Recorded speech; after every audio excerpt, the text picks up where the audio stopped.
I don't think my mic's loud enough. Here it goes. Welcome. What up? This is the first ever episode that we're going to break down some MMA fights because people think in the streets we don't know about MMA. Meanwhile, I got a nasty sidekick. what's up, guys? What up? What's up? Why is Nuno even on this podcast? I don't know. Who? Nuno. Nuno's just our friend. Like, why are you? Some stranger who just walked in. All right. Well, have a seat. So we're going to break down our thoughts on the recent UFC fight night, headlined by Stephen WonderBoy Thompson versus our personal friend. our best friend. Yeah. So WonderBoy versus Rory MacDonald.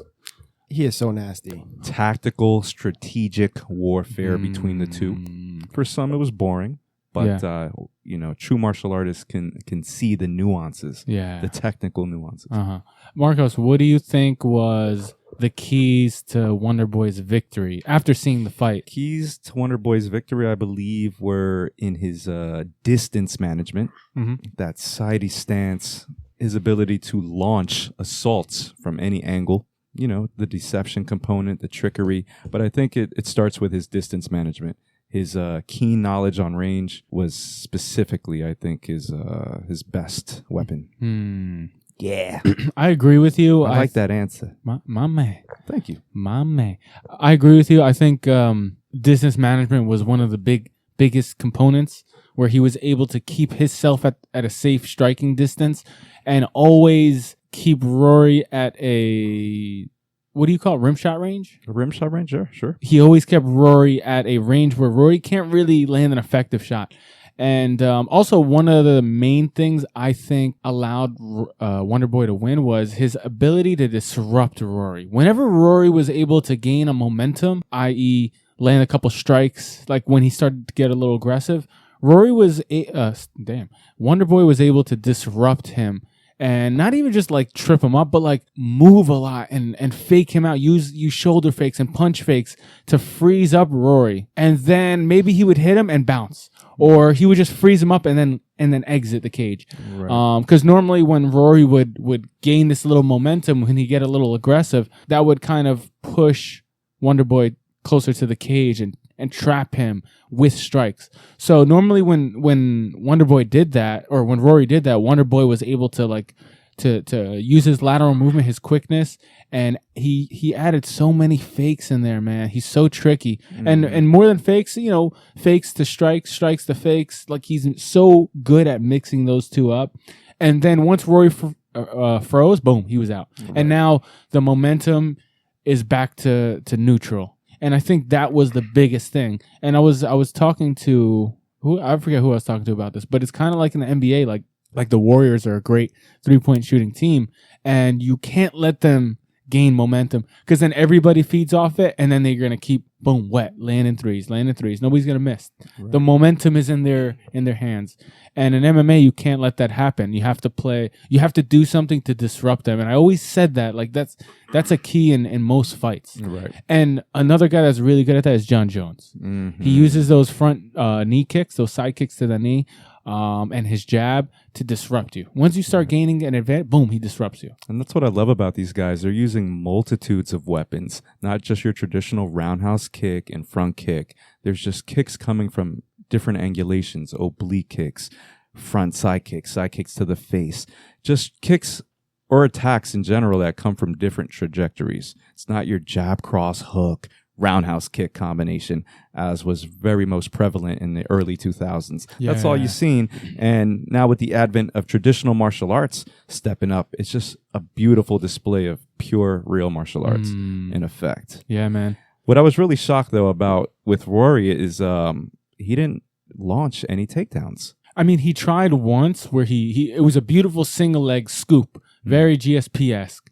But what he didn't do that GSP would have done is immediately switch to like a power double. And right. GSP was so good because once he grabbed both knees, like both hamstrings for that double, he would almost like dive forward and land on his knees no matter what. It was almost like a leapfrog forward. Once he grabbed those legs, boom, he would jump and turn you. And Rory grabbed that leg and he ran WonderBoy to the cage. And then he started wrestling a little, WonderBoy did some defense, and then he gave up on it. It was kind of like he, I don't know why he wasn't that confident in it. Exactly. But do you think that would have been a key to Rory's possible success? I think it would have been a big key, especially when your opponent is a side stancer.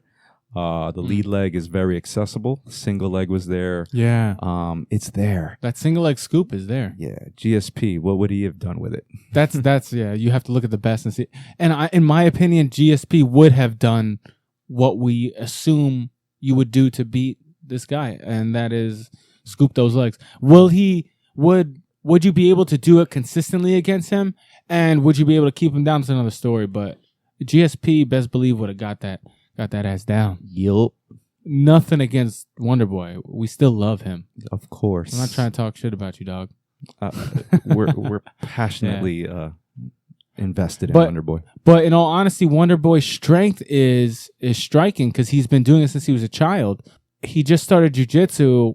That's his weakness, if anything. So you have to exploit that. And Rory should have put more emphasis on that. I know it's hard to catch the guy, but that scoop, that single leg scoop and shoving him to the cage, it worked kind of, and then you gave up on it. He should have tried it again.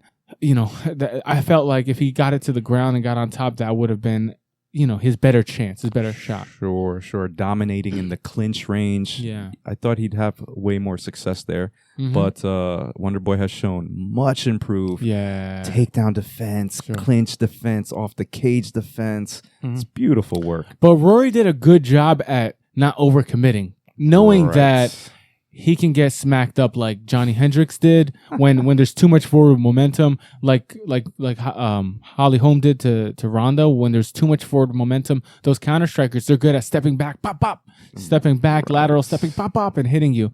So Rory was very conscientious about that.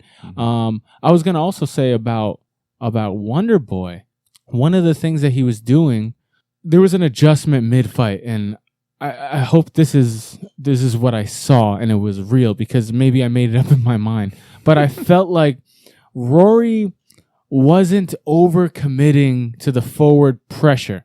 And a counter striker needs that, like Anderson Silva. That's why he gets into boring fights sometimes, because he's waiting for you to strike. So Rory wasn't giving him that most of the time.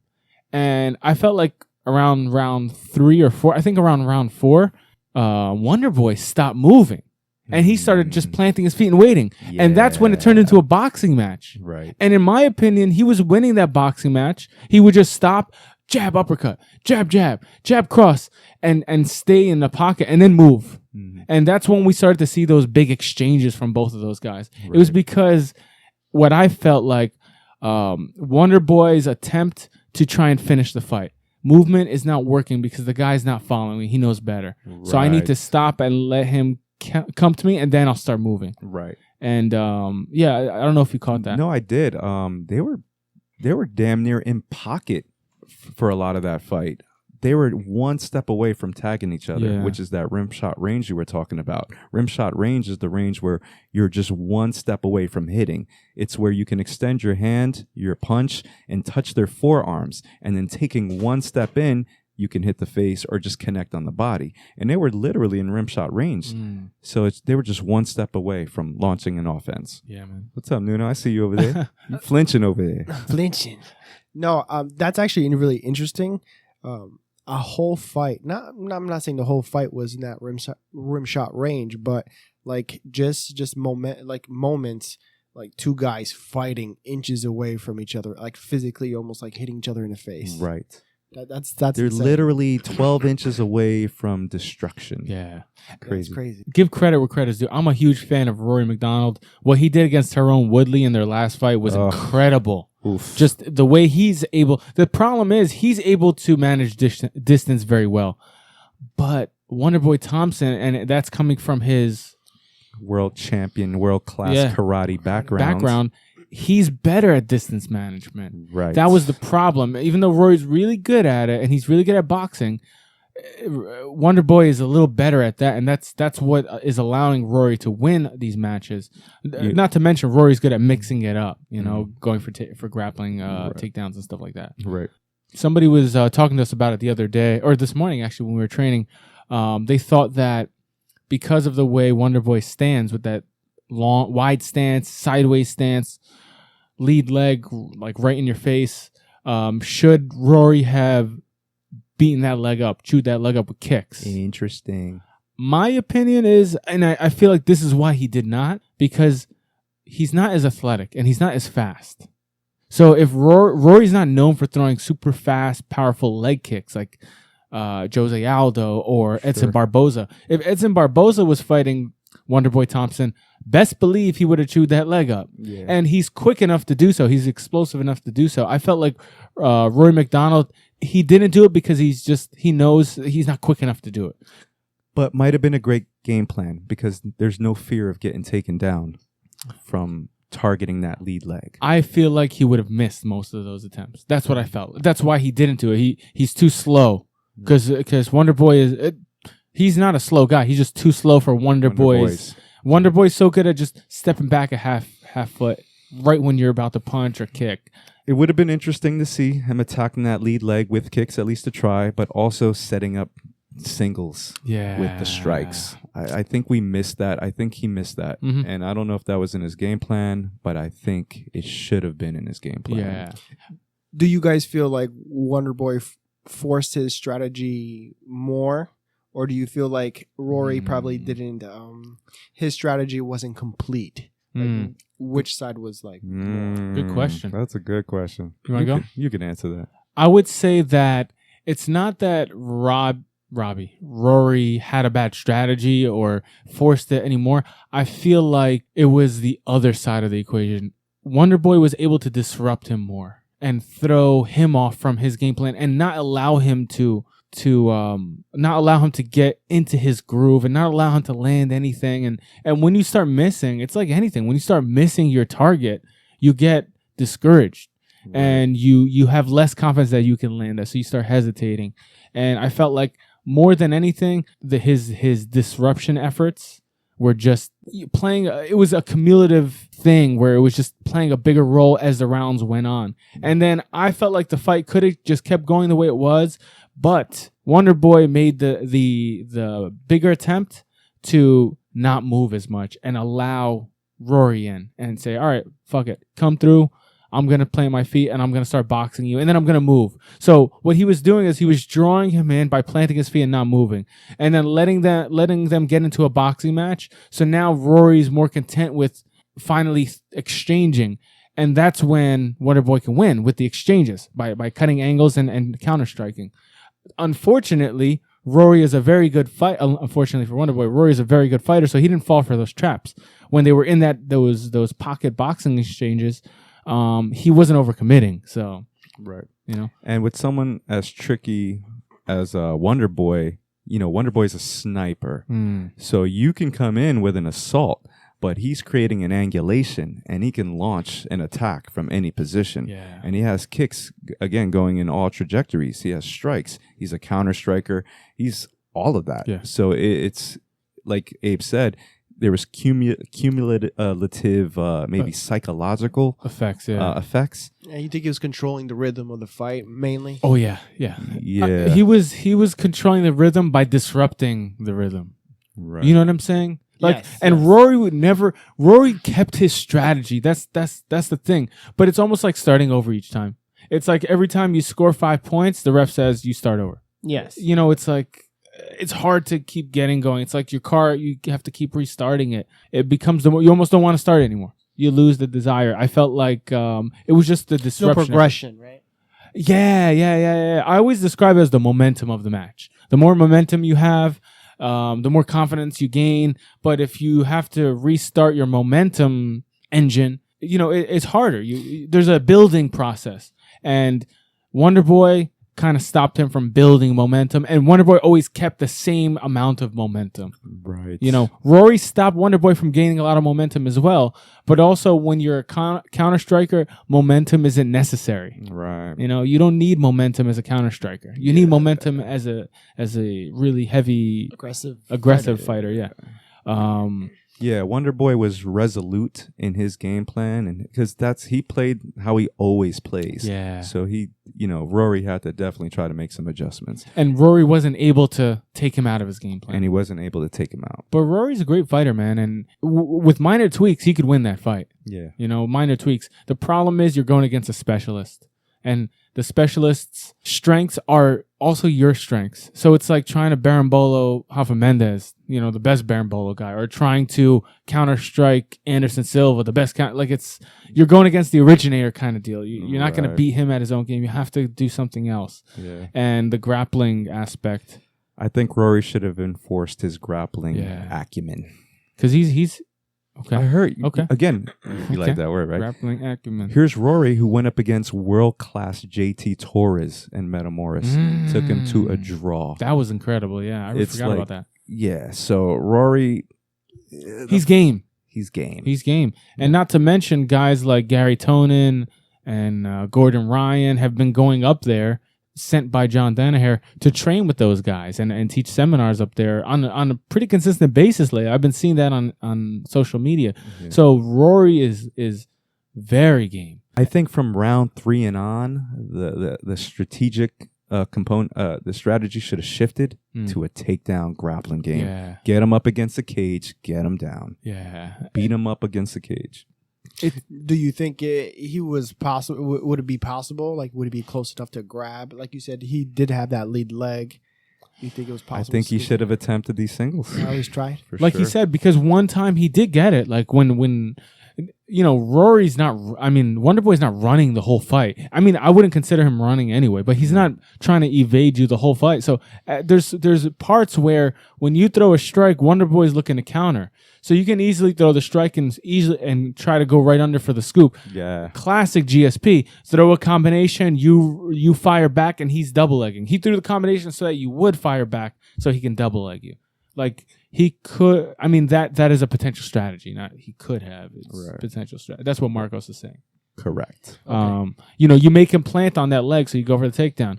It's tricky because you don't want to try and catch his kicks because he's so powerful with throwing them and retracting them that you can't guarantee kicking. Yeah, you get sidekick to the face. With these bad boys on, remember Napoleon Dynamite? Sidekick to the face with these bad boys. Oof. Forget about it. Imagine WonderBoy's heel crashing into your freaking gums. Yeah, it's really tricky. He has that sidekick and like a 2 or 3 combination just with that one sidekick. Yeah, crazy. It's scary. And at any time he could switch stances. Whap!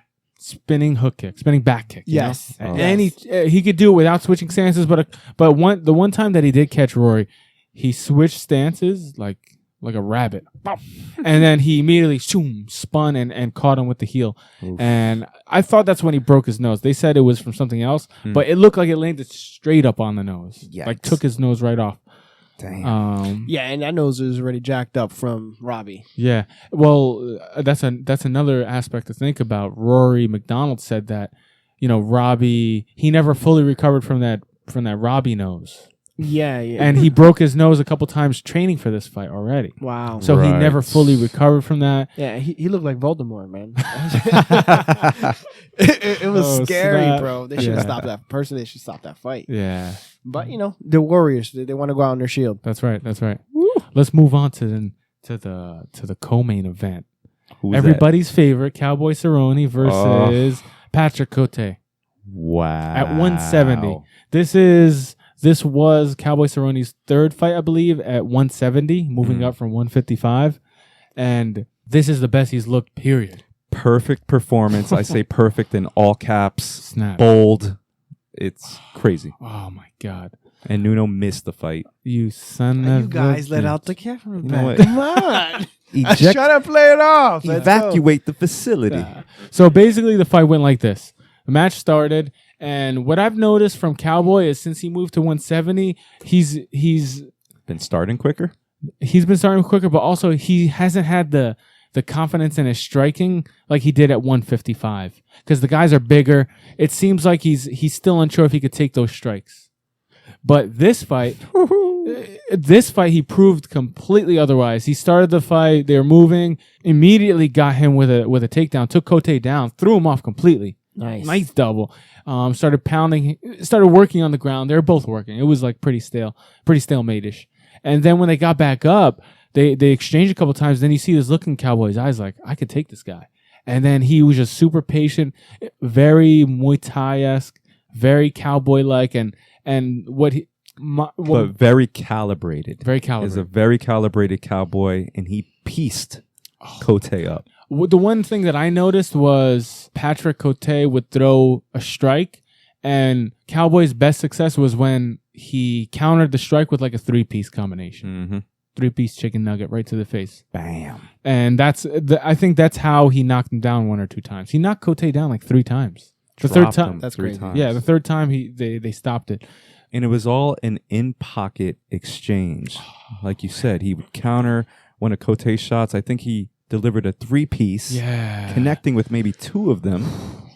Crazy. Yeah, and he did a number of times. And then it was just, again, it was disrupting Cote, and then Cote gets knocked down once. Now, it's funny because after Cote got knocked down and Cowboy tried to finish, they separated, they got back up. You could tell Cote was like, oh, I'm going to get this back. So he was moving a lot, remember? And then he really tried to put him away. And still got chipped up. No, and then Cowboy would like take him down again. And Nice. it's like, oh. You know, they say Cowboy's usually on or off. You know, when he's on, it's scary. Yeah. What I felt like is he got over those question marks that he wasn't sure. Like, can I take these punches at 170? Mm-hmm. So before he was a little hesitant, like his last fight against the Brazilian Cowboy, the other dude, Oliveira, right? Yeah. Brazilian Cowboy. I think so, yeah. Oh, reverse triangle, yeah? He went, triangle from Mount. You triangle from Mount. He went right to the grappling aspect. He didn't try to exchange. He looked very amateur when the other Cowboy was striking with him. I mean, that guy is very explosive in his own nature and very, very pretty good striker. But it looked like Cowboy didn't want anything to do with the exchanges, and he tried to make it a grappling match. And you know, to his credit, he won the fight because of that. What did he do? That's brave. He swept him and then got a triangle from side control, I believe. Yeah. Right? It was one of those side control with the one arm plus, punch the wrist, and Cowboy sits up to sweep, and you get the triangle. And he didn't even lock it in tight. Or he locked it in tight. What people don't know is when you get caught in that triangle, a lot of times you don't have to pass the arm. It's like in there. It's tight. When the hamstrings are on that throat, you know it's a tight triangle. Yeah. Boom. You know, And they wear cups too, don't they? oh, they wear cups, all right. Yeah. When that so cup that is cup in your throat, mouth. that cup in That your thing throat. is tight. In your throat. Now, Cote, great fighter, man. Really good fighter. His last couple fights, he's been super impressive, but it wasn't his day, man. It wasn't his day.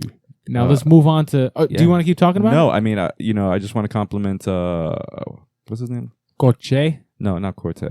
Donald? Donald's physique. At 170, he looks proper. He looks filled out. He's still ripped. Like, he looks great. Yeah. He looks like that's his weight. It makes you think, like, how did he cut more weight to be at 155? Right. That's crazy. Because he honestly looked very similar to 155 Cerrone. So what's his natural? What's his natural body weight? Is it 170? He said he fought that night when he fought, he was like 176 or 178. Right, like 6 or So 8 that's a pounds lot over. of weight. Yeah. You think about it, let's say 180, round up to 180. So he's Probably walks around 180, yeah. That's a lot of weight.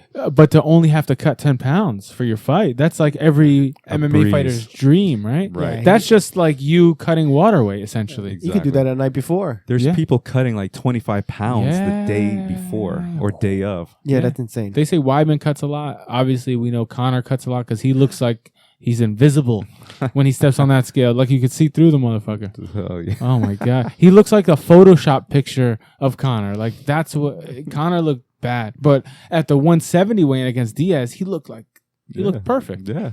Looked like a normal human being. Yeah. He looked good. What the hell? What the hell? Now let's move on to Marcos's favorite fight of all time. The third fight on that card, or third to last fight, Steve Bosse versus Bosse versus Sean O'Connell. Oh, Barn burner. wow. Oh my God. Best fight I've seen in I don't know how long. Nuno, what are your thoughts on that fight? Yeah, Nuno. You were cage side. Yeah, I was right there, man. Well, the interesting thing is... All right. Now, what would you describe this fight as, Marcos? Oh my God. all of the world wars combined. Like, it was nutty. I would say both guys were game. That's the Super word. game. Yeah. Right. Best fight of the night? Yes. Best possibly of the year. Of the year. Wow. Yeah, of this year and last year. It's a big statement. Dude, they were Tons of punch connections. Beautiful striking, I have to say, for the most part. Yeah. Bossy looked like fresh throughout the whole time. Like way more fresher than the other guy. But yeah, no, he did, and that's probably why he won the fight. yeah. Were they in a pocket and just pounding each other's face? Pretty much, man. They were pretty much pounding on each other the whole time. They were pounding each other out. Right in their pockets. Right I in know their you pockets. like that language. Nuno with his Deviant. sexual innuendos. I didn't say you guys. Said anything about sexual. What is the hell, Nuno? You're crazy. Jeez, Nuno. I can't help it. But it was a great fight, man. Amazing fight. Entertaining throughout. Mm-hmm. I like Sean better. Okay. I thought he made the harder connections, but Bossy was fresher. Yeah. So And in the last round, Bossy was able to I thought he won more of the striking exchanges in the last round. Even though Sean knocked him down in what was it, the first round? First round. That was the only knockdown of the fight. But Right. dude, and then the last 10 seconds of the fight, they looked at each other and they're like, let's do this. Awesome. And they just try to bang out in the last 10 seconds. Right. That's crazy. I got to give tons of credit to Sean for his resilience being underneath. I think he was side mounted. Yeah. He was already pounded out. Mhm. He could have gave up a la Vitor, but he didn't. He stayed resolute in his spirit. He stayed resilient. He stayed very durable. Oh. True fighter, true warrior. How old is he? True fight. Who are you asking about? You're talking about Sean? Sean Sean O'Connell? Sean Okay. O'Connell? So how old is he? Well, 32 years of age. okay. Oh, your internet search skills are getting quicker. I'm on it, baby. I'm on it. I'm on UFC.com. Oh. Yep. Let's go into another fight that happened over the weekend. Fedor. How do you say it again? Not Fedor. Fyodor Fyodor Emelianenko versus Fabio Maldonado. Maldonado, They call as him they the said. Emperor, right? The emperor. The last emperor. The last Emperor. There you go. Fyodor. Damn. Wow. Holy smokes, man. Fedor is the king of the stanky leg. That's all I'm going to say. Oh, my Rubber God. feet. He looked great. He looked great. He looked good. He looked like typical classic Fedor. A little too extreme with the head hunting. But that's Fedor. It's Fedor, but come on, man. Yeah. The thing about that is it's the classic Chuck Liddell style, the classic Vanilla Silva style. Once your chin goes, that style is not the best style anymore. And MMA has evolved since then. You know, people are not just standing there and punching each other in the face. Yeah. You know, they're changing angles. You know, they're ducking, they're weaving. Right. And that's tough. That's tough. When a guy knows how to box, you can't headhunt. Take a page from Tyson. It was always body, Mike head, Tyson. head, body. It was total body demolition. Yeah. And Fedor is the consummate headhunter. Nice. Okay. With the word usage. Check me out, though. See that thesaurus in your, Dictionary over here. yeah, right? You got that thesaurus right on his lap. Shit. With bookmarks in it. Come on, man. I'm not going to confirm that. But yeah, so Fedor basically got caught with a punch in the first round. He got caught with a punch entering in. Yeah, which is even worse, right? Which is even worse. And Fabio intercepted. So basically, he was a weeble wobble.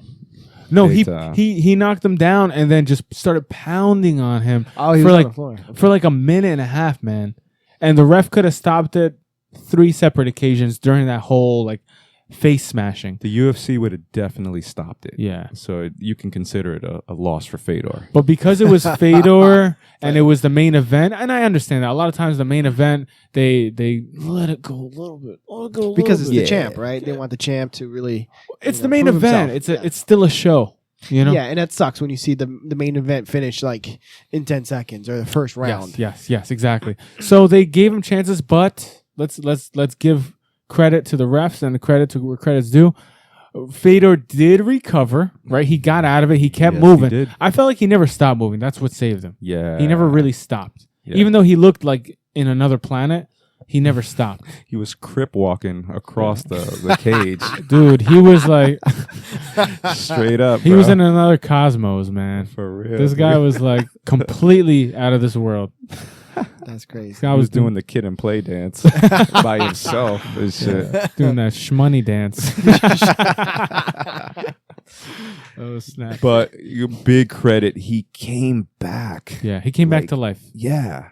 And Nuts. then Fabio complaining about losing that fight at the end, which he has a valid excuse. It probably should have been a draw out of anything because that was probably a 10-8 round, the first round. Most certainly. And unfortunately, I don't know who did this, but it was a 3-round fight. It wasn't a 5-round fight, which was the dumb thing. I don't know if I could take 5 rounds of that. But if it was 5 rounds, Fedor would have unanimously won, and there would have Edged him been out, maybe? Or he would have got clipped again. It didn't look like that because Fabio was like He was tired. after that first round, Fedor kind of escaped the barrage in the first round with like 45 seconds left, and he was on ice skates for like 45 seconds. Oh, man. But Maldonado didn't go for the kill after that. It was like weird that he was backing up, and then Fedor, even though he was still on ice skates, he was trying to hit him. Second round, Fedor comes out and he looked like back to normal, and then Maldonado still didn't push the pace, and it was like, you know, in my opinion, I get it, 10-8 rounds, but like the Go dude, for the gusto, right? Go for the gusto. yeah, you try to win, and it was weird that he took 2 rounds off after that first round. You can't complain if he took 2 rounds off. That's my opinion. Right. Obviously, there's more to it because of the Politics. politics. No, I was gonna say the way they judge these fights is kind of murky. They need to change that 10-point must system. Well, do you think Maldonado would have won by decision? Well, people, even if he was doing the stinky leg across the dude, people argue that he should have won a 10-8 round. That's the argument, because if you do the math, if there's 3 rounds, somebody has to score 10 points in each round. The winner of the round scores 10 points automatically. The loser will score anything below that, right? Mm-hmm. So if it's a close round, it's 10-9. The winner gets 10 points, the loser gets 9 points. If it's like a one-sided round, and it has to be one-sided, it's a 10-8 round. That's normally... Which it wasn't one side. It was one-sided. Fedor was winning that round. In the first round, yeah. And that's the thing. That's what we have to realize. For 3 minutes, it was Fedor fighting for his life. But there was 2 minutes, the first minute and the last minute of the round, where Fedor was the aggressor. Yeah. So it's hard to say, like, you can't discount the other minutes that Fedor was doing well in. Even though he got knocked down, he was in danger. It's arguable that it wasn't a 10-8 round. You know what I'm saying? Yeah. Because it wasn't like he was getting beat up the entire round and Fedor did nothing. So now going back to the math of things, if it was 10-9 across the board, then Fedor won. But if all the refs said that the first round was 10-8, yeah, and then Fedor won 10-9 and 10-9 the second 2 rounds, if you do the math, it's a draw. Yeah. And that's what Fabio is complaining about. But it sounds like, though, it was like a 10-6. Well, that's the thing. It could have been a 10-8. Rarely do they give out 10-7s, and that's like domination from minute 1 Yeah. to like Yeah. minute and 5. that's like you Okay, pounded the makes guy, sense. you got him almost to where he's about to give up, and then you let go, and then you wait 5 seconds, then you do it again. It's like for some reason you just stopped for a second to take a breath. That really never happens 10-7, but 10-8 is more common, and that's like perfect example. Miesha Tate versus Holly Holm. Miesha Tate got a 10-8 round in that second round because what did she do? She took Holly down early, and then she dominated on the ground, pounded her out, passed her guard, was maintaining top control, pounding her out even more.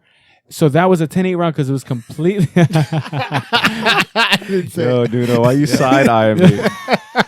The visuals are clear in his mind. It wasn't me, man. He He's tried talking about pounding out, man. Talk about Miesha Tate and poundage. What the hell? that would make Deviant. anyone confused. But that's a good point to bring up because that was a 10-8 round. And even though the fight was stopped in the 5th, the judges did release their paperwork and said that was a 10-8 round. So Holly won the first round 10-9. Miesha won the second round 10-8. Then Holly won 10-9 and 10-9. So actually the fight could have been a draw if Miesha won the 5th. Like she didn't finish her, it could have been a draw if Miesha won the 5th. with a 10-8 or a 10-9. Actually, if Misha won the fifth with a 10-9, it would have been a draw, I believe. If Misha won the fifth with a 10-8, she would have won the fight. So that's what would have been crazy. But she finalized it. So let's Beautiful work. If Holly was able to get out of the submission, she would have won the fight probably. Yeah. Yeah, because Yeah, Misha wasn't dominating that round. It was like a minute's worth of action when she slithered to that back and that whole combination of exchanges. Yeah, that whole exchange went down, which was beautiful. That was very. That was Ronda Rousey-esque. That's Hail Mary. That's a beauty of jiu-jitsu, kind of like Anderson Silva versus Shel Sonnen. Yeah, Right. the first fight. The first fight. Excuse me, first fight. It was 5 rounds, just Shel just dominating. And the last minute, he puts him in last 30 seconds. Yeah, exactly. Puts him in a triangle. Pretty much the armbar. same. Yeah, Pretty much the same. Because she swooped in, attached herself to Holly, swung herself, which swung Holly to the ground. Yeah. And then just pounced on that back. And she did it knowing where she had failed earlier in the fight in taking Holly down. Because after the second round, because the second round, Misha took her down, no problem. Then after that, Holly was like, I can't get dropped anymore to the ground. So she was avoiding the takedown exchanges very well. So Misha you could tell, if you train wrestling or jiu-jitsu, you could tell Misha did that type of takedown very purposefully. Yeah. Like she slingshotted around the back instead of trying to go for singles. Right. Beautiful. Beautiful work. You're talking about Misha? Correct. Her beautiful work. Fabio Maldonado and Fedor was an interesting fight. Interesting. Yeah. I think Fedor won it. Honestly, I don't. It was very close. Hard to say because in any other organization, they would have called it at the first round and it would have been a loss. Yeah. But how many times could we have called a fight and then the guy came back and fought the next round and did fine and won the fight? Yeah. Yeah, I hate that. I hate when a guy that was like, he obviously could still keep going and they stop it. Yeah. That's even worse. And that's tough, especially if it's it's the last fight, it's a championship fight, and the guy, almost got robbed, right? Yeah. Like some dudes get knocked out and then they get turned back on by the next strike. Yes. So now they're not out. So why not just let it continue? That's tricky because they know going in that that's a possibility. So you want to save the fighter. That's the ref's job. But if they know going in the repercussions, you kind of have to sometimes give them the benefit of the doubt. Right. Do you think almost the ref should have some type of relationship with the fighter to understand what kind of person they are, or would Good question. That's a great question. You can't do that because then there's a bias. Yeah, that's the only thing I was thinking. Maybe they might be unbiased. Yeah, it's tough. I think it's just having more experience and having more common sense and having not just reffing experience but also fighting experience, training experience. Absolutely. If you have zero training experience, you shouldn't be doing a job. Period. Absolutely. You shouldn't. And that's why like a guy like John McCarthy does a good job and Herb Dean, because those guys have training experience. Right. In fact, I think they both have fights. Yeah. I think they own schools as well. Do they really? Yeah. If I'm not mistaken, Herb Dean and John McCarthy. Yeah, they're have active schools. martial artists. Yes. So they know the grind. Yes. Good old Herb. Put some herbs on it. Put some herb in it. Yeah, I mean, it's a good question. And the debate is, would you rather the ref stop it a little too early, or would you rather them stop it a little too late? Yeah, because it's so sad seeing someone who's punch drunk. Yeah. Carlos Newton. Has anyone saw? I have not heard of him. I saw a video of him doing an interview. It was extremely sad. He couldn't finish the sentence. Oh man. Yeah, and I loved him back in the Pride days. Oh man, Carlos Newton was the man. The man, bro. I liked his dreads. He spoke Japanese. He spoke English. He was a G. Yeah. At least from the I saw him last. It was something. Did he go to your barbecue? He had those mini dreads. Yeah. The mini dreads. Those what's the singer's name? Lenny Kravitz. He had that Lenny Kravitz look. He didn't have the afro. He was the MMA Lenny Kravitz. Those dreads ain't respected in Jamaica, man. Yeah, in no. Kingston, No, you gotta get that shit Kingston. you gotta like the You triple need your knot long dread. dreads, boy. Hey man, And it better be messy. No respect your dreads, boy. no respect. Take them dreads back to America. Yeah, but Carlos Newton was a classic fighter. Yeah, Or- man, it's sad. It's sad when you see someone, who's a legend in the sport, and they can't finish the sentence. It's Yeah. sad. That's sad. And probably broke because it was MMA In the 90s. yes, and when And I think two- Pride 2000s. they had fairly decent money. I heard Pride in the beginning was paying people well because it was, Japan. And I heard that Pride, the heads of Pride, were being funded by the Yakuza, which have money out the wazoo. Deep pockets. I just want to state that I'm no longer a part of this podcast. Yeah, you're know. on the freaking phone now. No, I have no. You said Yakuza. What? Fuck that. I'm not saying they're bad. I'm not talking crap about Are them. you affiliated? What? Are you at I'm out of here. Hold up. Are you part of the Chinese mafia? I'm out of here. What's the Chinese mafia called again? There's the Yakuza, Triads. the Triads. That's right. Hold up, you a triad? Future fights? You want to talk? Yeah, let's go. You want to real Sure. quick? Or is there anything else that we haven't touched upon? Nah, that's fine. Because I haven't watched one fight. in the I like past. how you're a part of this MMA dialogue exchange, Nuno. I try. Let's go over the next coming fights quick. Okay, Right? a quickie. The next fight is Eddie Alvarez versus Dos Anjos. Boom. Dos Años How? by Slaughterhouse. Eddie Alvarez is good, man, and he could wrestle. Does it get past the first round? It either will stop at the first round or decision. It's one of those quick bangers or long drawn out fights. I cannot go against my country, so I'm going with Rafael dos Anjos. I thought What it was do you Dos say? Anjos. Dos Anjos. Come on, man. Come on, dog. Come on, You ain't a boha. country man anymore. What do you say, Abe? I'm gonna. You can't bet against the champion unless the other guys are really good. Eddie Alvarez is really good. I go with Dos Anjos. He has more tools and he's better at those tools. And he's gotten like way that. better. I felt like he's evolved a little more than Eddie Alvarez has. Eddie Alvarez is still really good. What I like about Eddie Alvarez is he can switch up his game plan. He can easily go into wrestling mode, which he did against Anthony Pettis to beat him without a care in the world. Like, he doesn't care if you boo him because he wrestled. No, he won the fight so that he could get the title shot. You got to Sure. respect the guy doing that. Yep. Eddie Alvarez probably 45% gets the win. I give 55% to Dos Anjos. I don't think it goes past the fourth round.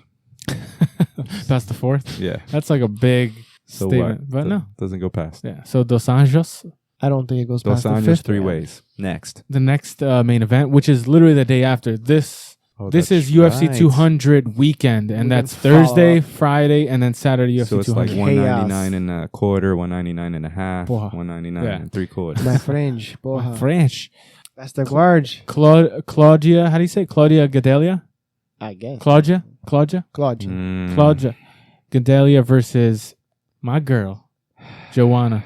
Very, very tough, very evenly matched. Both superb at what they do. I'm leaning towards Claudia this time around, though. Oh, Really? wow. Okay. What do you say, Nuninho? Again, I can't go against my country. Boha. Boa. You going with the Boha? Carajo. Carajo. I'm going to go with the champ, Joanna, and this is why. The first fight was very close, and it's arguable that Claudia won the first fight. But it's also arguable that Joanna won because she did win. Yeah, she dropped her. She dropped her, and that counts for a lot. And Claudia tried to wrestle her without doing too much damage. Who has had more fights in that time frame? Joanna. So she wins via experience points. Sure. Who is the champion and has the champion confidence? Joanna. So she wins in that. Who do I feel like has faced more diverse competition in that time frame? Joanna. And who do I feel has evolved as a fighter in that time frame? And that's Joanna. Because what we saw after the Claudia fight, and this is before Joanna became the champion, Joanna learned really how to sprawl and brawl after that fight. And the next couple of fights for the title, it was the Ultimate Fighter finale, I believe, against... Yeah. Oh, shit. Man, how did we not remember?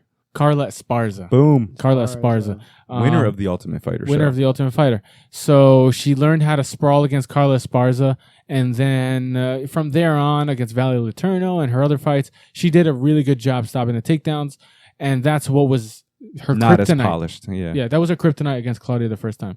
So I believe that she's going to be able to stuff more takedowns from Claudia, and keep it standing and disrupt Claudia.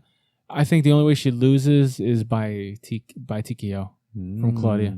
Because Claudia's powerful, man. At the end of the day. I say TKO or submission. Yeah, I think it's a beat. Joanna, she probably has to take her down and, manhandle her from the bottom. Cool. Okay, you got that. Okay, UFC 200 main event. John Bones Jones. I'm coming for you, boy. Against DC Daniel Cormier. It's a tough one. Who wins that? Has DC figured out what to do? Because John, he's that guy who's very creative and he's always mixing it up. Yes. You never know what he's going to use on you. Like, he generally has his punches and kicks that he uses often, but the way he mixes it up, and he's just too creative. Yeah. So you're going with Jonathan? Yes. Mirko. I think I'm going to go with Cormier this time around. Okay. I think Bravery. I think he has the roadmap to defeat John Jones. This time around, he has the newly developed, the fine-tuned mindset to beat John Jones. Last time he was focused on fatiguing John, was it? Now he's focused on implementing his game. So I think with the correct mindset in the game plan, I think he could dominate. Yeah, true. How is that? Like, I know his game plan was to take John down, and he couldn't do that last time. Yeah. It was kind of like vice versa. This is my opinion on the subject matter, on the fight. The first fight, the whole time promoting the fight, Daniel was talking about embracing the grind. John, you never felt pressure like mine. I'm going to make you quit. I'm going to make you quit, boy. That's what he kept saying.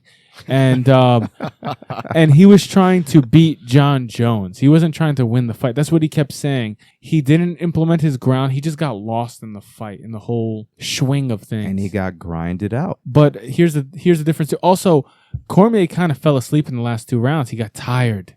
And he didn't push past the limit of being tired. Right. But his next fight not his next fight. His next fight was against Anthony Johnson, who Jones that was awesome was replaced by Cormier, and he beat Anthony Johnson. Crazy. But the fight after that was against Alexander Gustafsson. Gustafsson. And that was a war. That was a war. But in that fight, Cormier proved something to himself, and I can correct the wrong that I did with the John Jones fight. And Cormier did not take the last 2 rounds off. In fact, it looked like he pushed even harder the last 2 rounds. Yes. He looked tired, but they both looked very tired. They both looked more tired than Cormier and Jones looked in their first fight. Yeah. But it looked like Cormier made it a point to correct that wrong and prove to himself that he's no longer going to succumb to the pressure. And he corrected that wrong that had defeated him in the first John Jones and we're fight. talking about a 25-minute fight that he did with Gustafsson, a taller, a longer, a more mobile guy. So now here you are having to chase a fighter. So that's more cardio there. Yeah, but I feel like the biggest factors are him having the confidence that he knows he corrected the wrong against John Jones, and that's pushing when you're tired. And then also what you said, he was what Cormier alluded to a bunch of times. I was fighting John Jones. I was fighting to beat John Jones. This next fight, I'm fighting to win a fight, and I'm fighting to become the champion.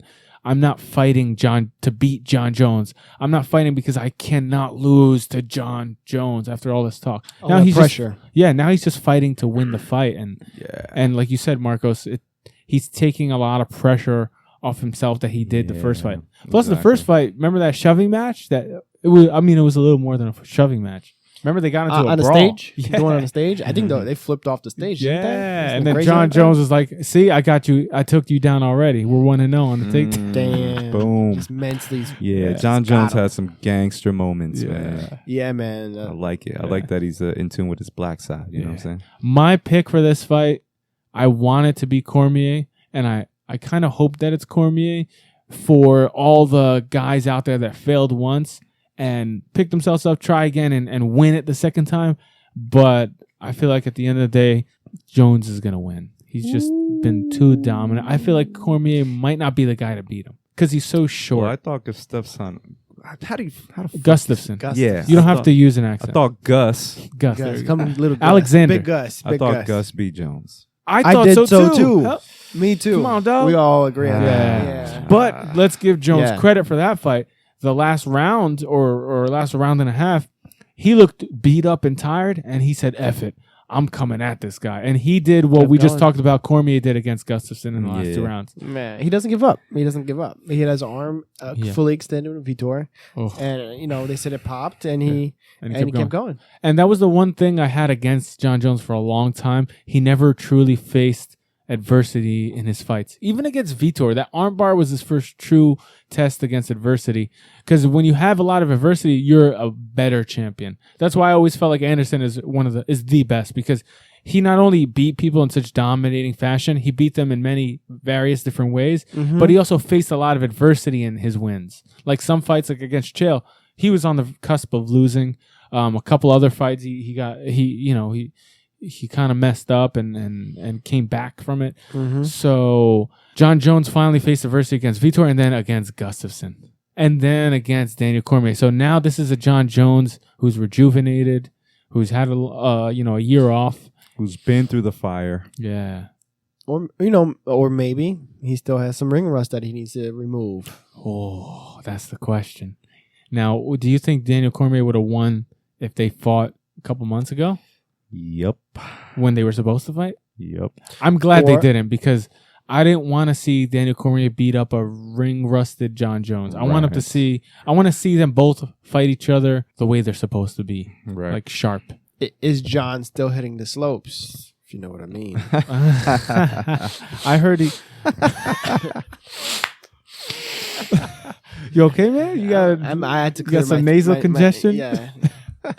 I heard he's good, man. He's good. I heard he's good, and I believe it this time. Now let's quickly go over the other fights, or at least some of them. Quick, Brock Lesnar versus Mark Hunt. Who do you think's gonna win? Just pick. God, Mark Hunt. Mark Hunt knockout. Brock. Boom. He's going to tackle him, throw him on the floor, and just pound his face. I feel like Brock Lesnar is going to tackle him through the fence. Like the whole cage is going to collapse. Whole he's cage going to rush down right on through the him. front row. That's why they made all it the them. second to last fight, just in case that thing happens. Yes. Okay, next fight. Miesha Tate versus Amanda Nunes. I love this fight. Holy crap. Amanda Nunes is awesome. Very aggressive. She's a beast first and second round. She dies in the third. She fades. And that's where Miesha is if strategic, patient Miesha comes in, she could pull it off, because she is resilient. She's shown a lot of resilience, a lot of durability, and now she's showing intelligence. Boha. So it's great. Yeah, and she's a champion now. Okay, next fight. So who are you going with? Miesha Tate or Amanda? I'm leaning towards Miesha. Me too. Miesha. She's too pretty. Miesha. 3-way for Miesha. The ex-champ Jose Aldo versus Frankie Edgar. Oh. Number 2. Oh. I'm going with Aldo. I'm going with Edgar. It's tough. Don't bet against Brazil now, because you just did 2 seconds ago. Who? Amanda Nunes is Brazilian, boy. Oh, word? Boha. You just transgressed the code of your country. I messed up. You are going to get kicked out of Brazil next time you go. Boha, I heard you on the Show the Arch podcast. You said That's Amanda. actually a really good Brazilian accent. I have to say. Don't get him started. So who do you go for? Edgar, Aldo, Marcos? Edgar. Why? She's from Jersey. Edgar, I believe. That dirty Jersey. He's from Jersey. No, he has refined his power shots.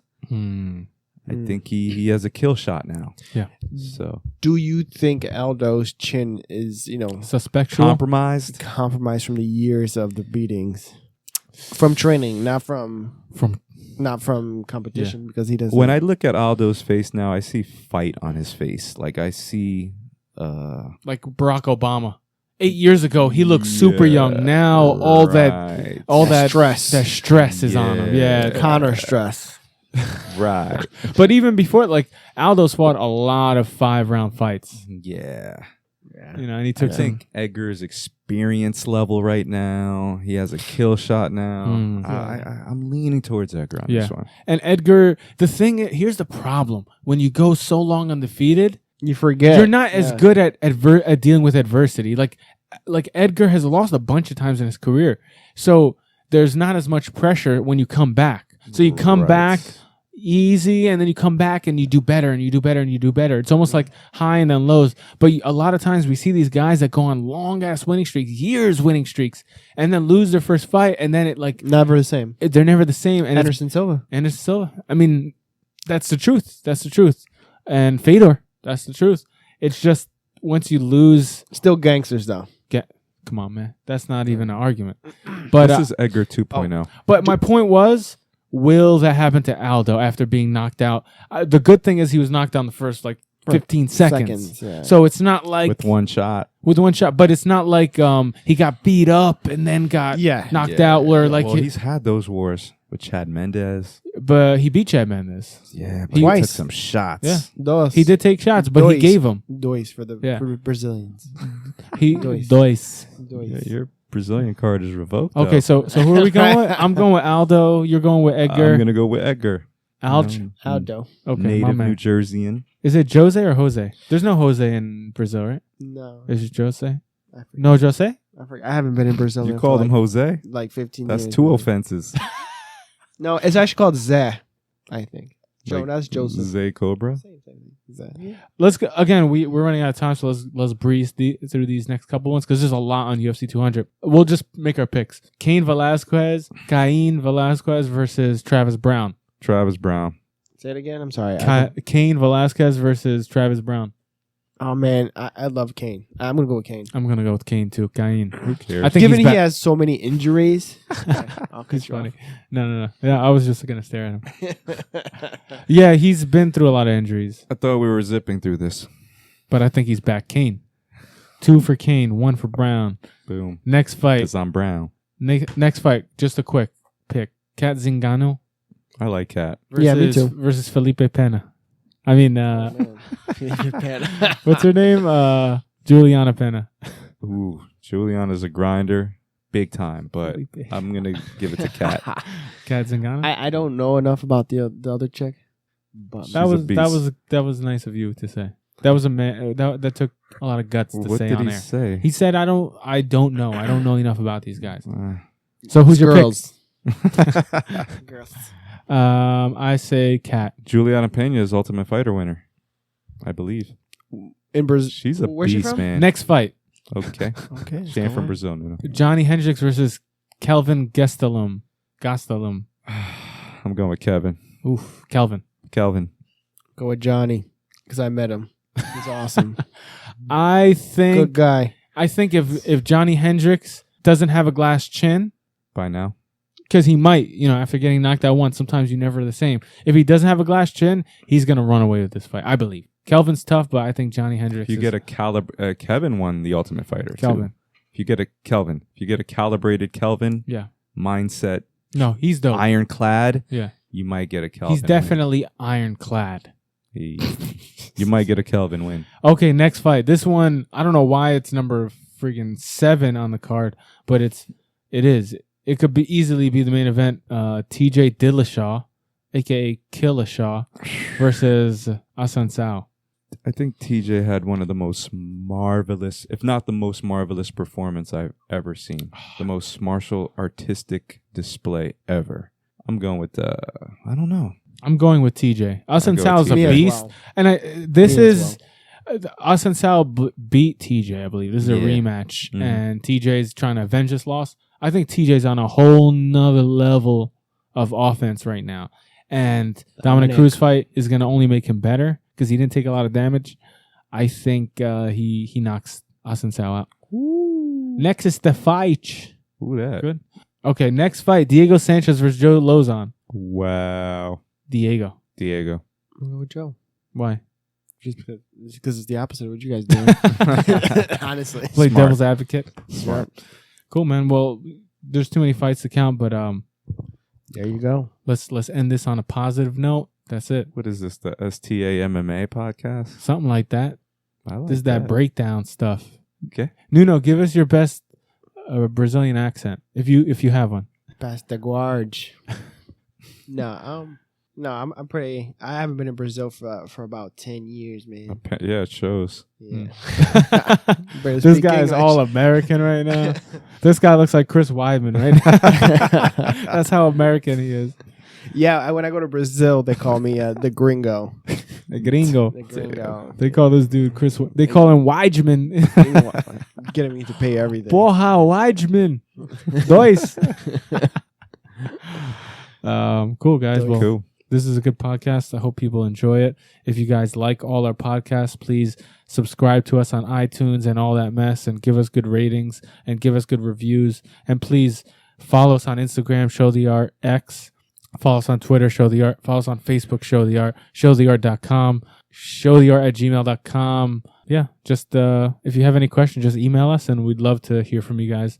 Also, if you have any requests for guests, please email us and let us know. And hook up the interview. If you do all the work, we'll be more than happy to do it. Yeah. So thanks, guys. Peace. If you have any questions as well.